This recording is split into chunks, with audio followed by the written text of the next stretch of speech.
All right, round two, vlog number two. We're exactly 3 weeks post surgery now. So the first vlog filmed yesterday, just shy of 3 weeks. So now we're 3 weeks out, and we kind of left off. I had just come out of surgery, and today I'm going to share a little bit of reflection, a little bit more of a reflection, but also kind of the rest of the story of the stay in the hospital. Again, I got some notes to kind of keep me organized here because I think it's important that I get everything else out that I wanted to say so I don't miss anything. So that Monday afternoon, it hit me fucking square in the face. I have never experienced pain like that in my entire life. So up until that point, they gave me a nerve block right before the surgery. So what they do is they insert a needle guided by ultrasound into like the side of my thigh and numb that nerve. That lasts about 15 to 18 hours, and Monday afternoon it wore off. And when I say pain, I mean I found out what 10 out of 10 was. People say, oh, how's your pain from a scale of 1 to 10? Everyone says, oh my God, I'm an 8. I'm telling you right now, you're not at an 8.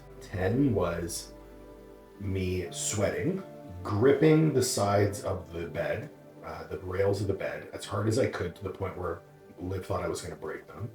And I'm just crying because the pain is so bad. Luckily, they were able to get in touch with my doctor. They added another medication called gabapentin, and they doubled my dosage of Dilaudid. So Monday, Tuesday, Wednesday, I went from taking 2 milligrams at a time to 4, added in the gabapentin. So my total dosage of Dilaudid was almost 16 milligrams a day, so really, really high. The next day, the pain was much more manageable, mostly due to the Dilaudid. So I was able to get a little bit of work done, but I was trying at this point to rest as much as I could. I met with the doctor and the rehab team, and the plan was to send me back to Ottawa. So Collingwood is about 7 hours from Ottawa by car. Their plan was to either airlift me or drive me in an ambulance back to Ottawa, or so I thought. On that day, I also learned how to transfer myself from the bed to a wheelchair. Unfortunately, I couldn't use the wheelchair because the hospital didn't have the right wheelchair. I needed a wheelchair that had 2 leg supports, and the wheelchair that they had only had 1. I also learned how to transfer myself from the bed into a commode. So if anyone's unfamiliar with a commode, mine is right there. It's basically a chair with a bucket that you shit in. So I learned how to transfer myself from the bed to the commode. And imagine me, 250 pounds, shifting my body weight shifting my butt onto this toilet chair with my feet fully extended out in front of me, resting on the bed. And they had to be like that because at this point, the pain and tension was so bad that anytime my knee was below the height of my hip, it was too much stretch on my quad tendon that it was just in pain. So anytime I would have to take a shit, which wasn't for a long time because of these narcotics, I would have to put my butt in the chair, have my feet straight out on the bed. So I'm basically like shitting in a pike position, which is hilarious to think of. But I actually didn't shit from before the accident on Saturday until Thursday. For those of you who are unfamiliar, Dilaudid is a narcotic medication, so it's opioid. These drugs are very constipating. So they were giving me laxatives every single day from Sunday all the way to Thursday. They even tried a suppository, which is this like little glycerin pill shaped thing, like this big, like a bullet. Shove it up your ass, and it draws water into your colon, and you're supposed to poop. Wednesday it didn't do anything. Thursday it didn't do anything. And at that point, I notified my nurse that I had had a bowel obstruction before. After my bodybuilding show in 2022, I did suffer a bowel obstruction, and I was worried about it happening again. So we're talking 3 meals a day every day and no poop. They ended up ordering me an enema. So if anyone's unfamiliar with an enema, I had to lie on my side while a nurse shoved a tube up my ass and flushed water up in there, about 1 liter of water into my asshole. Again, incredibly emasculating. Then you have to hold it there while it gathers up all the poo.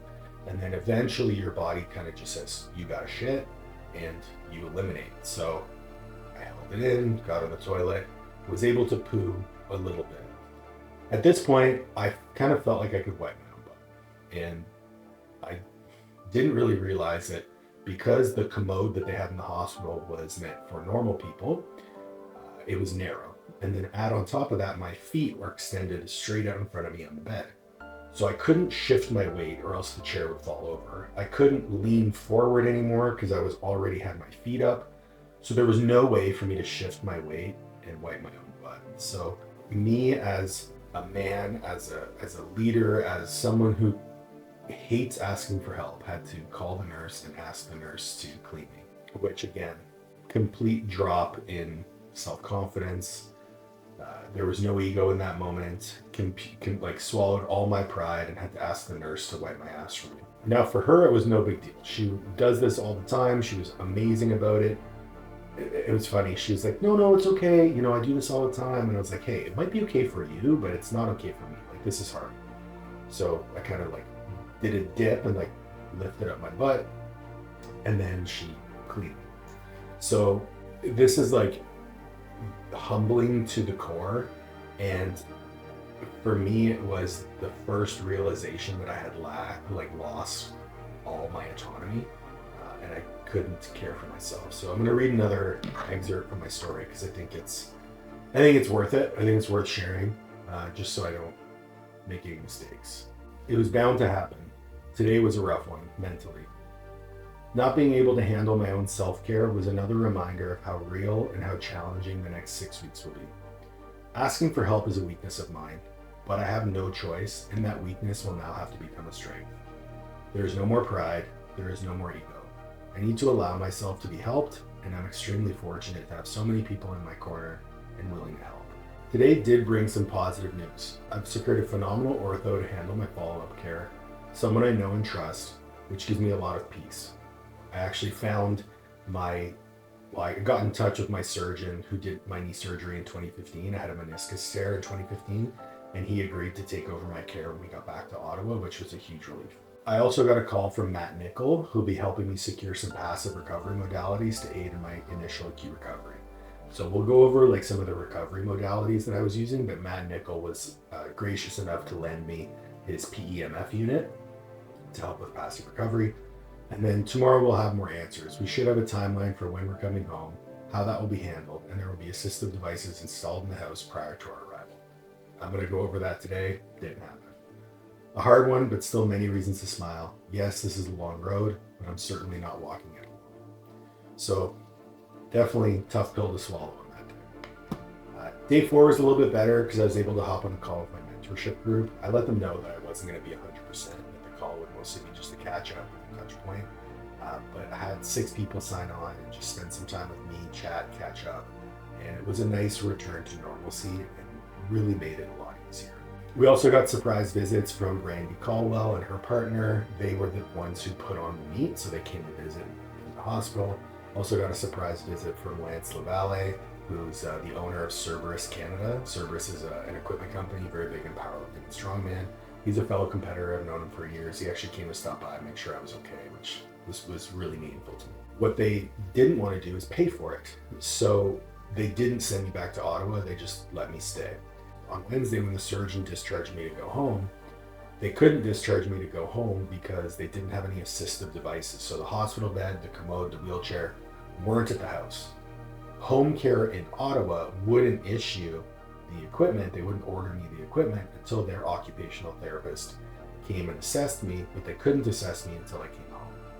So you can see the circular argument that kind of presented itself. And now through all this as well, like they told me that I could order the equipment myself and they would facilitate it. So they would order it and I would pay for it. But they didn't start that process until 4 p.m. on Friday, and we realized that we were going to be stuck in the hospital over the weekend because they dragged their feet and didn't want to pay for it. And through all this, Liv also had to make sure she had a place to stay every night. So she switched rooms in hotels, she switched hotels, and then luckily on Thursday, Friday, I believe, a family friend allowed her to stay in their Airbnb. So at least she had a good place to sleep and a kitchen so she could cook some food. It was really important to me that she was able to maintain as much normalcy as possible because it was really weighing on her and I could tell how stressed she was through the whole situation. So very grateful to our family friends for that.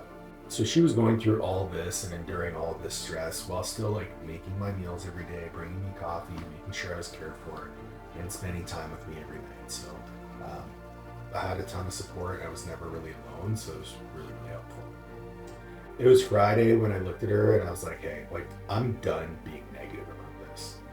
We were so disheartened on Friday night. We both had a good cry because we knew we were stuck in there over the weekend. And I looked at her, I was like, I'm tired of being negative. We're not going to talk negatively anymore. Our situation sucks, but being negative about it won't solve anything. And we both agreed that that was the best. So, you know, there's tons of positives in this. We have so much support. There's so much love. There's so many reasons to be grateful for the things that we have in our lives. To focus on the negativity, it just wasn't helpful. And that mindset really carried over into Monday, where, you know, we kind of took matters into our own hands. I shared this on Instagram that day, and again, I'm just going to share it because it's tough to remember exactly what was said. Today was a very up and down day. We were initially told this morning that the wheels were in motion and that equipment could be delivered tomorrow and we'd be headed home tomorrow. Due to the number of people involved in the process and the game of broken telephone, this will not be the case. I only found out this information and got these answers after calling all parties involved myself and advocating for my own care. I was told nothing that could be done until after the weekend. So we're stuck in the hospital at least 3 more nights, with the next possible discharge date being Monday. Olivia and I are both discouraged, disheartened, and disappointed. Even my offer to pay out of pocket was denied as the offices had closed for the weekend. Remember how I always talk about living life without expectations? This is why. We both had a good cry and have now accepted the situation we find ourselves in. Regardless, we're together. Whenever there is hardship for one partner in a relationship, the other partner must step up to that, and that role of support brings with it a tremendous amount of self-imposed pressure. Seeing your partner unwell is not easy, and you want to do everything in your power to help. During these times, it's paramount to communicate with one another and ensure that this pressure does not get overwhelming. This does not fall on Liv's shoulders.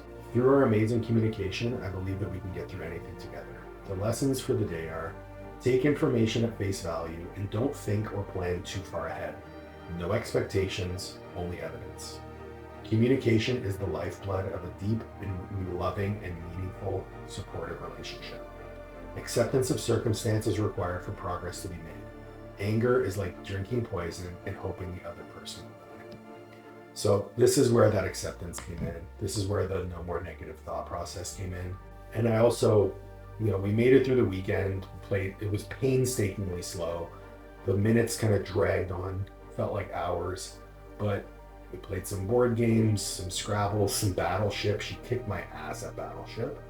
Watched some Netflix, I rubbed her feet. We tried to be as normal as possible, while kind of enduring the annoying just bullshit. So Monday rolled around and I knew I needed to do something. Finally, I said, hey, you're telling me that they can't deliver my equipment until tomorrow. Can I do this myself? And they said, sure, but no one does same-day delivery. All right, bet. I made 23 phone calls in 2 hours and secured all of our equipment to be delivered that afternoon. I paid my invoice and got confirmation.